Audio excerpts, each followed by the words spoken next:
buildings are becoming more and more oriented towards technology, and we are more trying to think on how building would age with time and how they could become integral part of their environment and the landscapes. Yeah, I think this research project we are leading on stone construction in Palestine is also linked to other scales of urbanism.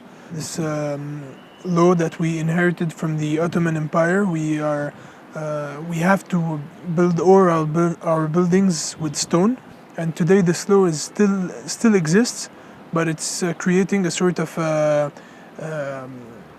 homogeneous city where all buildings actually look alike. A very interesting funding from Campus France in the program Al-Makdisi that allow us to make a research on the use of stone in Palestine. Of course, stone vaults have been like a symbol in the past. I mean, the symbol of richness, the symbol of power, the symbol of religion. And it is quite difficult to re-inject this symbol in modern architecture. We used to have in the beginning of last century people that were really focusing on working with stone, but unfortunately the local know-how is disappearing because of the change in the use of stone.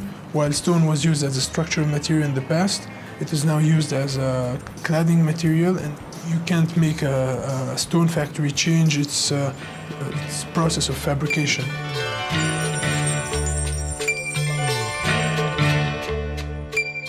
When we went to those factories with our more or less simple stone, it was immediately something very difficult and something they couldn't imagine doing. And it was really funny to imagine that the Corinthian piece is less complicated to produce than the very simple stone element. But at the end of the process, we kind of worked together to get those very well cut stone, at least very precisely cut stone elements.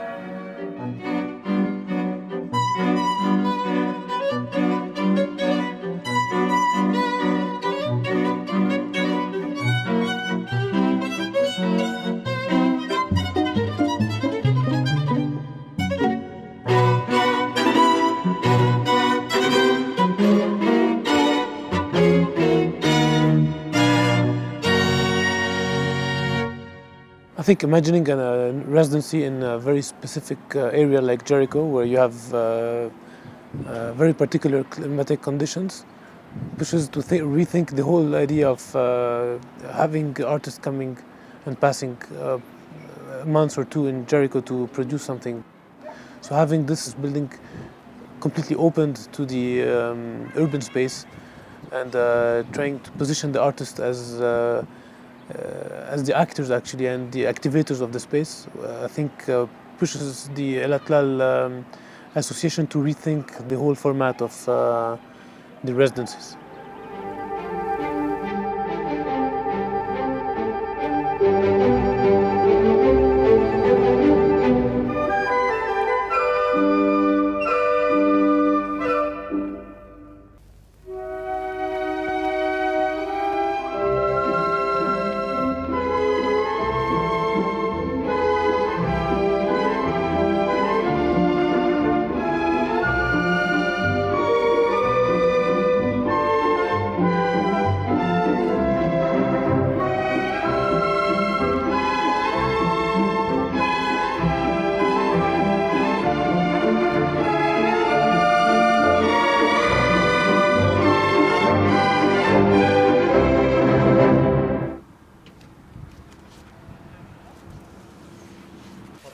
The polystyrene blocks are all carved uniquely according to the inverse shape of the vault, and when those blocks are put together, they form a continuous smooth shape carved with the shapes of the stones.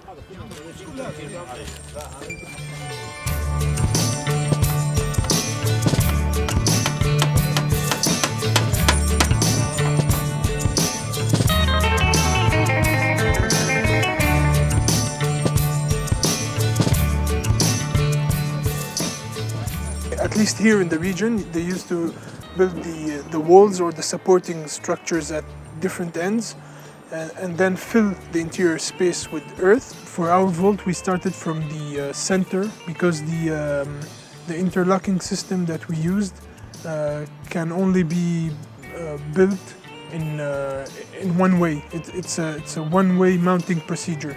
The reason is because when you lay down a stone and its neighboring pieces, you can't remove the initial stone.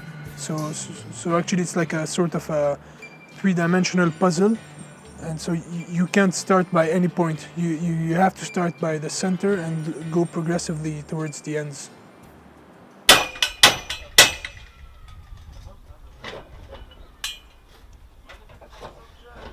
We put a mark on the screw so that we know how many centimeters we have run. From here, we have no movement at all for the moment. Maybe something moves, maybe it falls, and it falls here. It doesn't fall there. This is all. Yeah. Now it works, okay? Now it works. Now, Now it's in an hour, maybe not. So let's will wait a wait. little bit. 20. Yes. So it's 0.0688. So it's So 7 millimeters, 7 centimeters, yeah. which is the expected deflection. Ça a bougé 7 cm là? C'est pas possible, le calcul ne peut pas être si juste. Il y a un problème. This is exactly what we are computed. This is not possible. We're going to double check. 2 mm less. 325 tangente. In order to build the vault, we worked with the local workers. At the beginning, they actually tried to flee away, and but gradually they went into the challenge because they saw that stone is again used as a structural material and not only as an envelope of buildings. And they were somehow they got very excited during the process, and I guess they were proud of the result at the end.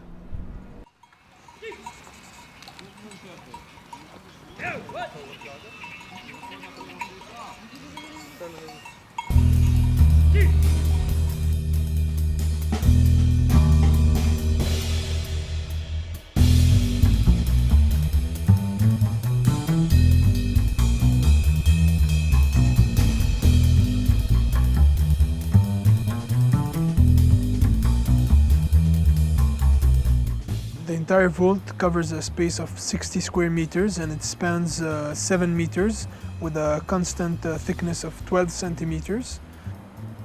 Stone is very efficient in compression. So the stone, for example, we used for the vault has a resistance in compression that goes up to 96 megapascals. As a comparison, regular concrete withstands 25 megapascals. So the way the geometry is laid in the vault gives it a bending resistance. During the construction of the vault, there were many curious people coming around, some of them every day, and asking about the construction principle, about the use of this space, and even giving advice on how to try to finish the vault. It's a very small city, so everyone was somehow talking about this vault. They were calling it the tent, and they were all, I think, at least curious to know, to see the result.